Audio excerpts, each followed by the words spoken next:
বান্দরবানের থানচি উপজেলায় প্রান্তিক জনগোষ্ঠীর হারিয়ে যাওয়া পুরনো পেশা যেমন কামার কুমার, বাঁশ ও বেতের তাঁত শিল্প, সেলুন সহ 10টি পেশাকে পুনরুজ্জীবিত করার লক্ষ্যে থানচিতে একটি অবহিতকরণ সেমিনার অনুষ্ঠিত হয়েছে। থানচি প্রতিনিধি অনুপম মার্মার প্রতিবেদনে থাকছে বিস্তারিত। বাংলাদেশের প্রান্তিক পেশাজীবী জনগোষ্ঠীর জীবনমান উন্নয়ন প্রকল্পের আওতায় উপজেলা সমাজসেবা অধিদপ্তর এই সেমিনার আয়োজন করে। 22শে মে বৃহস্পতিবার দুপুর 12টায় উপজেলা পরিষদের হল রুমে অনুষ্ঠিত সেমিনারে সভাপতিত্ব করেন উপজেলা সমাজসেবা কর্মকর্তা মোহাম্মদ তানভীর হাসান চৌধুরী। প্রধান অতিথি ছিলেন উপজেলা নির্বাহী কর্মকর্তা মোহাম্মদ আবদুল্লাহ আল ফাইসাল।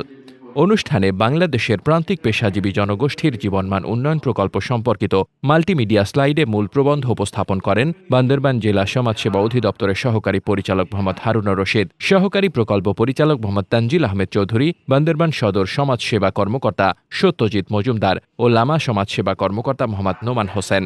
সেমিনারে পুরনো পেশাগুলোর সঙ্গে যুক্ত প্রায় ৩০ জন পেশাদার কামার কুমার, সেলুন এবং বাঁশ বেতের ক্ষুদ্র শিল্প সংশ্লিষ্টরা অংশগ্রহণ করেন। সমাজসেবা অধিদপ্তরের কর্মকর্তারা জানান, প্রান্তিক জনগোষ্ঠীর হারিয়ে যাওয়া এসব পেশাকে আধুনিকতার সংযোজন সহ পুনরুজ্জীবিত করা এবং জীবনমান উন্নয়নের লক্ষ্যে প্রশিক্ষণ প্রদান ও প্রয়োজনীয় সহায়তা দেওয়ার মাধ্যমে সমাজসেবার কার্যক্রম সম্প্রসারিত করা হবে। এতে টেকসই উন্নয়নে প্রান্তিক জনগোষ্ঠীর অংশগ্রহণ নিশ্চিত হবে। মোহাম্মদ শামীম রেজা, দৈনিক খোলা চোখ। আপনার স্বপ্নের যাত্রা হোক ফ্লাই ইনফিনিটির সাথে।